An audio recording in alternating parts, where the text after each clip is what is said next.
नमस्कार दोस्तों, स्वागत है आपका आप ही के नए यूट्यूब चैनल माही सर पर, जहां पर मैं आप लोगों के लिए प्रत्येक दिन मॉडल सेट लेके आ रहा हूं। आज हम लोग अंग्रेजी के मॉडल सेट के बारे में पढ़ेंगे जो सन 2023 से 24 के लिए है, जो आपका बोर्ड एग्ज़ाम 2024 में होने वाला है उसके लिए। तो ये ऑफिशियल मॉडल पेपर है और हम लोग चलिए बिना किसी देरी के स्टार्ट करते हैं। जिसमें पहला क्वेश्चन जो आएगा आपका वो आएगा पैसेज से। तो सबसे पहले आपको क्या करना है, उसके लिए पैसेज को पूरा बढ़िया से ध्यान से पढ़ लेना है। मैं यहाँ पर फुल पैसेज को नहीं पढ़ूंगा क्योंकि उसमें वीडियो का लेंथ जो है वो काफ़ी ज़्यादा लंबा हो जाएगा, इसलिए मैं डायरेक्ट क्वेश्चन से ही बनाते जाऊँगा। आप भी वहाँ पर क्वेश्चन से भी बना सकते हैं, अगर ऑब्जेक्टिव रहा तो सब्जेक्टिव के लिए हल्का फुल्का पढ़ लीजिएगा।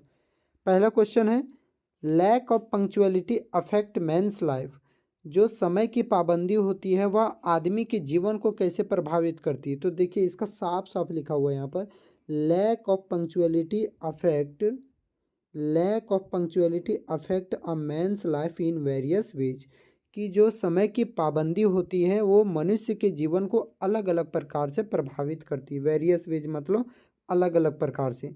तो बोला meaningful way, various ways, randomly, none of these. तो इसका आंसर हो जाएगा B, various ways. Next question है, who gets recognition and social acceptance. किन लोगों को समाज में जो है वो सोशल एक्सेप्टेंस मतलब सामाजिक जो एक्सेप्टेंस होती है, स्वीकृति वो मिलती है और उन्हें पद्धति मिलती है। तो किन लोगों को, तो a person who is not discipline, वैसे लोगों को ये समाज स्वीकार करती है। जो डिसिप्लिन नहीं हो, नहीं ये कभी नहीं हो सकता है। A person who is discipline ये हो सकता है कि वैसे लोगों को समाज स्वीकृत करती है जो क्या हो, खुद डिसिप्लिन्ड में रहते हों। उसके बाद है अगला question, advantage of punctuality is. Punctuality मतलब जो समय को एडवांटेज करते हैं उनका क्या होता है ना।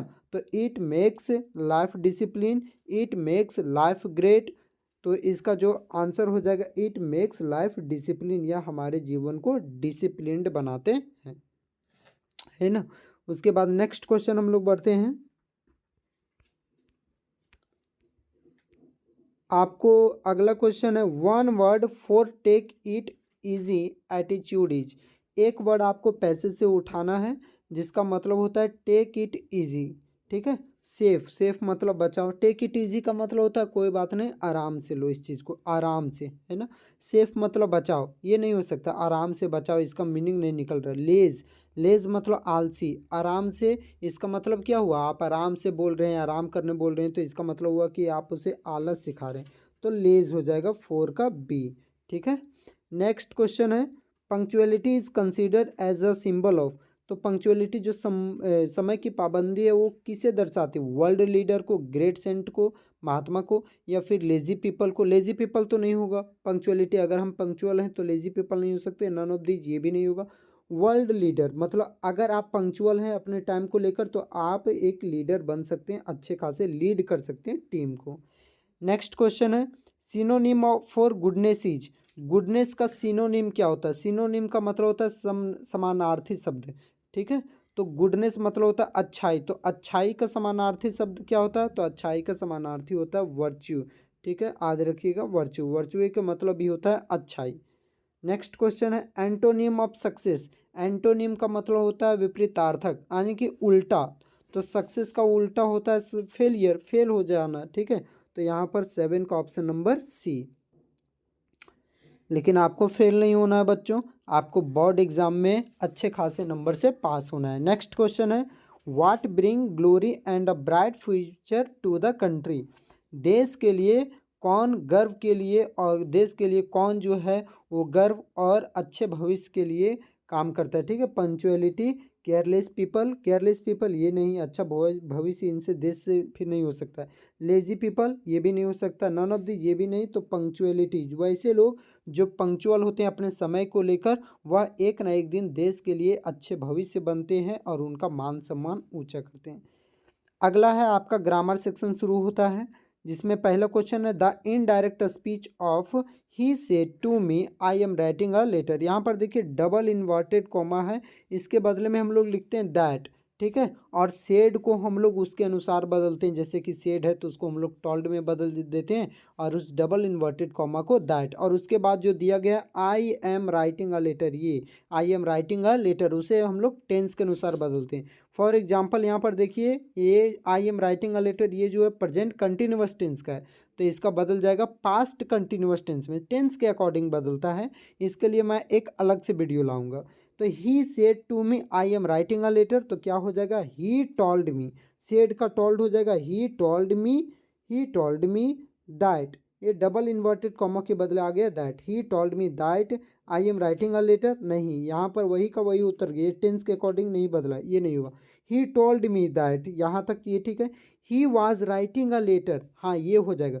अब अगर इसका हिंदी करते हैं, देखिए क्वेश्चन में दिया हुआ ही सेड टू मी, उसने मुझसे बोला, I am writing a letter, मैं एक पत्र लिख रहा हूँ, तो हम यही बात दूसरे को बोलेंगे कि उसने मुझसे बोला कि वह एक पत्र लिख रहा था, तो ही टोल्ड मी दैट, उसने मुझसे कहा कि वह एक पत्र लिख रहा था, he was writing a letter.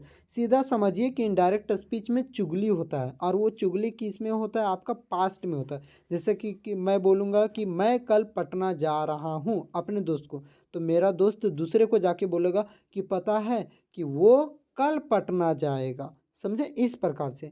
अगला क्वेश्चन है, the indirect speech of the teacher said the sun rises in the east. देखिए यहाँ पर डबल इन्वर्टेड कॉमा में अगर वैसा वाक्य रहे जो यूनिवर्सल ट्रूथ रहे, मतलब यानी कि वो यूनिवर्सल ट्रूथ है, वो कभी भी बदल नहीं सकता है, जैसे कि ये यूनिवर्सल ट्रूथ बिल्कुल है, the sun rises in the east, सूर्य पूरब में उगता है, तो बिल्कुल सही बात है, पूरब में ही उगता है।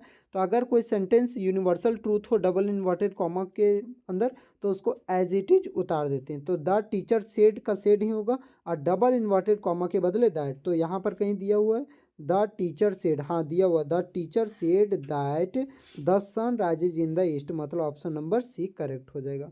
नेक्स्ट क्वेश्चन है, आई डैश फुटबॉल 4-5 ईयर। अब देखिए यहाँ पर 4-5 ईयर, ये टाइम दिया हुआ है, तो टाइम दिया हुआ तो या तो प्रेजेंट परफेक्ट कंटिन्यूअस का होता है, या फिर पास्ट परफेक्ट कंटिन्यूअस का होता है ना, या फिर फ्यूचर परफेक्ट कंटिन्यूअस का।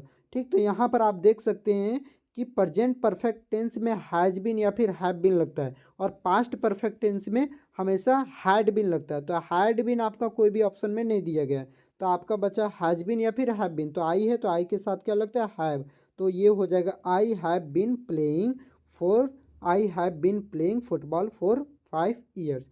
उसके बाद अगला क्वेश्चन है, मोडाल्स से है आपका, खाली स्थान गॉड फुलफिल योर विशेज, भगवान आपकी इच्छा को पूरा करें।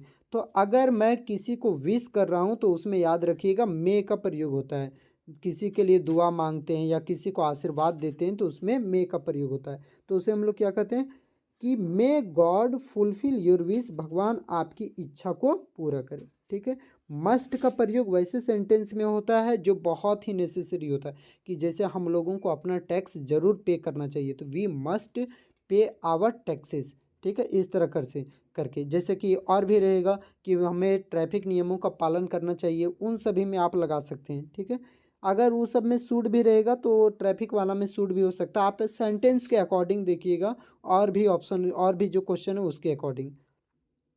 अगला फिर से मोडाल से ही, मोडाल से ही है, खाली स्थान, you lend me your book, कि you lend me your book, आप मुझे अपना किताब उधार दीजिए, लैंड का मतलब होता है उधार, उधार दीजिए, तो आप किसी से किताब उधार मांगेंगे तो जाहिर सी बात है पूरा गुस्से में तो मांगेंगे नहीं, उससे पोलाइटली रिक्वेस्ट करेंगे, तो हम लोग पोलाइटली रिक्वेस्ट करेंगे, तो वैसे वाक्यों में जब किसी से पोलाइटली रिक्वेस्ट किया जाता है तो कुड का प्रयोग हम लोग करते हैं, जैसे कि could you lend me your book, क्या आप मुझे अपना किताब उधार दे सकते हैं, ऐसे करके, है ना, कुड का। उसके बाद है मनीष, अगला क्वेश्चन है 14, Manish is driving a car is an example of, तो ये बताइए किसका एग्जाम्पल है, Manish is driving a car. देखिए यहाँ पर सब्जेक्ट हो गया, इज एम आर हो गया, B4 हो गया, और ये ऑब्जेक्ट हो गया आपका, तो यहाँ पर कौन सा सेंटेंस है, ये कौन सा टेंस का ये होता है structure, subject is M R B4 और ऑब्जेक्ट, तो ये होता है आपका प्रेजेंट कंटिन्यूअस टेंस का, मतलब 14 का ये हो जाएगा। अगला क्वेश्चन है आपका टेंस से दे रखा है, ही खाली स्थान the place a few month back. अब देखिए आपको अगर नहीं पता तो समझिए इसको, अ फ्यू मंथ बैक, मतलब ये पहले का कहानी बता रहा है कि हम मैं जो वह जो है, सॉरी ही का मतलब वह जो है वह दूसरा प्लेस घूमने गया था कुछ महीने पहले। तो कुछ महीने पहले घूमने गया था, तो ये अभी का बात नहीं हो रहा, पास्ट में। तो पास्ट टेंस में पॉजिटिव सेंटेंस में याद रखिए कि सब्जेक्ट होता है स्ट्रक्चर प्लस V2 होता है प्लस ऑब्जेक्ट।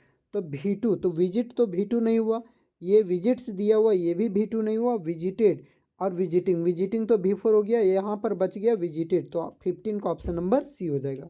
अगला क्वेश्चन है change into negative sentence. Negative sentence को चेंज करना बट मीनिंग बदलना नहीं चाहिए। दिया हुआ ही इज़ पुअर, वह गरीब है, तो वह गरीब है तो इसको हम लोग कैसे बोल सकते हैं कि वह अमीर नहीं है, तो वह अमीर नहीं है तो यानी कि वह गरीब ही होगा। तो इसका आपका जो ऑप्शन है ही इज़ नॉट रिच, वह अमीर नहीं है, ही इज़ रिच वह अमीर है, तो वह गरीब है तो वह अमीर है, ये नहीं होगा, ही इज़ नॉट रिच, ये हो जाएगा 16 का ये। नेक्स्ट क्वेश्चन है क्वेश्चन नंबर 17। इसके लिए आपको यहाँ पर इसको पढ़ लेना होगा, मैं एक बार पढ़ देता हूँ। He fail to muster up courage to take that plunges which appeared him so desperate. His father and mother had come around calling to him shrilly, upbraiding him, threatening to let him starve on his ledge unless he flew away, but for the life of him he could not move. देखिए अब यहाँ पर ये जो आपका है ये है यंग सीगुल का है ना, ये अंग सीगुल का हिज फर्स्ट फ्लाइट का उससे दिया गया है। तो यहाँ पर आपको बोलना है पहला क्वेश्चन है who is he in the first line. इसमें जो ही दिया गया है ही फेल टू मस्टर अप करेज, वह डर पर विजय पाने के लिए फेल हो गया, ठीक है, डर पर विजय पाने में फेल हो गया। तो कौन डर पर विजय पाने में फेल हो गया? लेंचो नहीं, एने नहीं, यंग सिगुल नहीं, हाँ यंग सिगुल, यंग सिगुल में छोटा जो सिगुल था, युवा सिगुल था, वही जो है वह डर पर विजय पाने के लिए फेल हो गया था। उसमें कहानी में क्या था मैं एक संक्षिप्त में बता दे रहा हूँ कि यंग सिगुल के उसके माता पिता उड़ने के लिए सिखा रहे थे, लेकिन ये बेचारा जो सोच रहा था कि अगर मैं उड़ूंगा तो मैं गिर जाऊंगा। तो इसे सबक सिखाने के लिए इसके माता पिता क्या कर देते हैं, उसे धमकी देते हैं कि अगर तुम अपने से उड़ने का प्रयास नहीं करोगे तो मैं तुम लोगों को यहीं पर छोड़ दूंगी और अपना जिम्मेवारी तुम खुद होगे, ठीक है।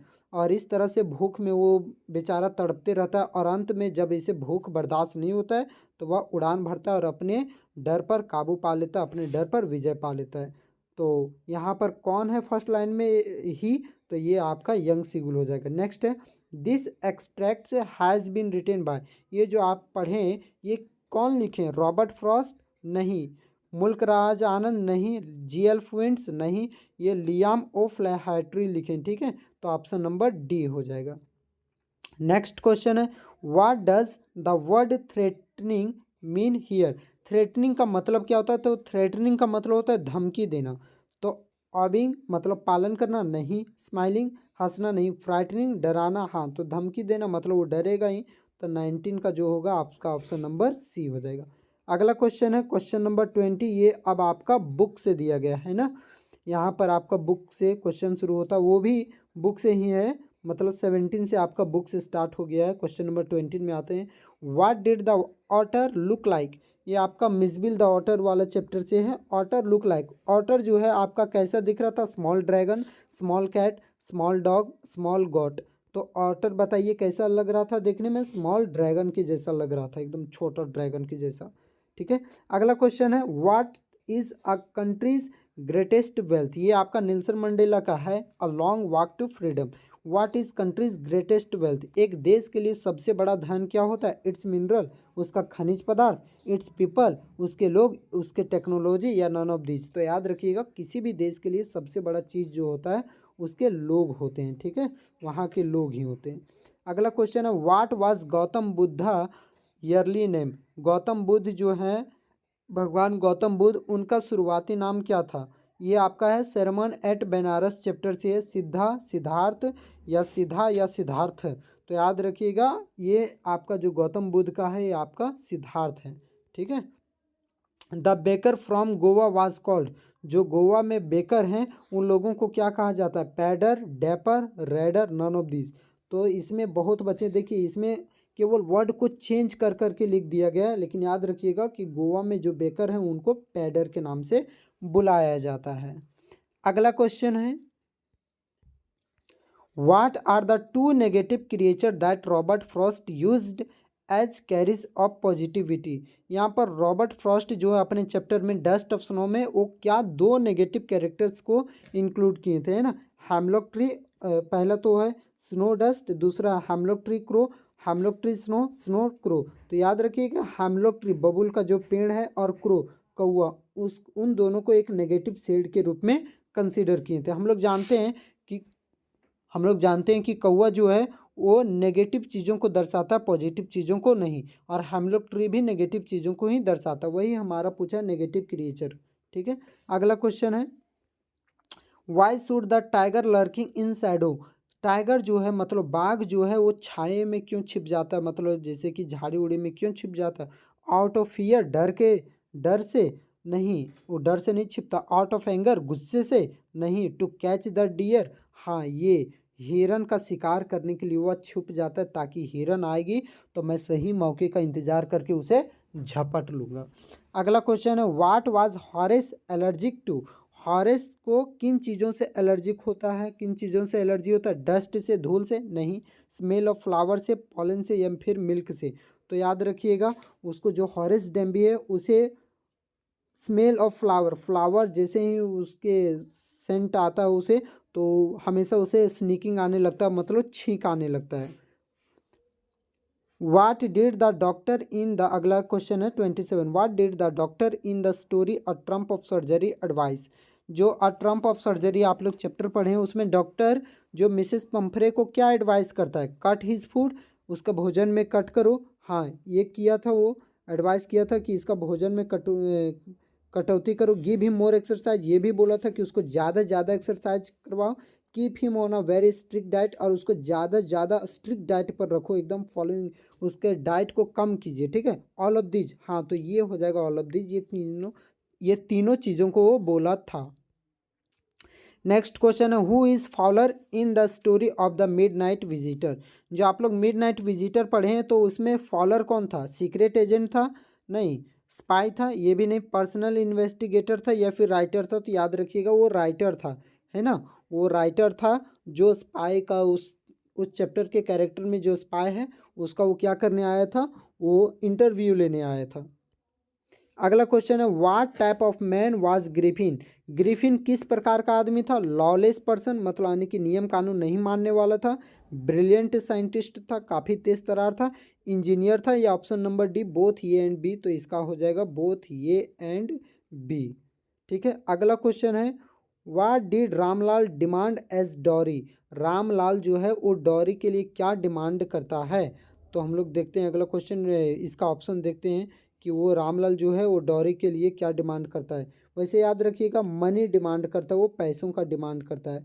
ऑप्शन ये है मनी, ऑप्शन बी है रेफ्रिजरेटर, ऑप्शन सी है टेलीविज़न, ऑप्शन डी है ऑल ऑफ द एबव। तो याद रखिएगा वो मनी को डिमांड करता है, पैसों की मांग करता है। अब जो है बच्चों यहाँ से आपका ये सब्जेक्टिव क्वेश्चन का शुरू हो जाता है, तो इसको आपको ये केवल पैसेज 12 नंबर का आएगा। ठीक है, तो इसको मैं एक अलग लेक्चर में करूँगा। अभी आप तब तक के लिए मैं सिर्फ अभी ऑब्जेक्टिव चला रहा हूँ। जैसे ही ऑब्जेक्टिव सीरीज ख़त्म हो जाएगा वैसे ही मैं सब्जेक्टिव सीरीज स्टार्ट कर दूँगा। अगला जो वीडियो है बच्चों वो आएगा सोशल साइंस का सेट 1। तब तक के लिए आप मेरे चैनल के साथ जुड़े रहिए। Take care, bye bye.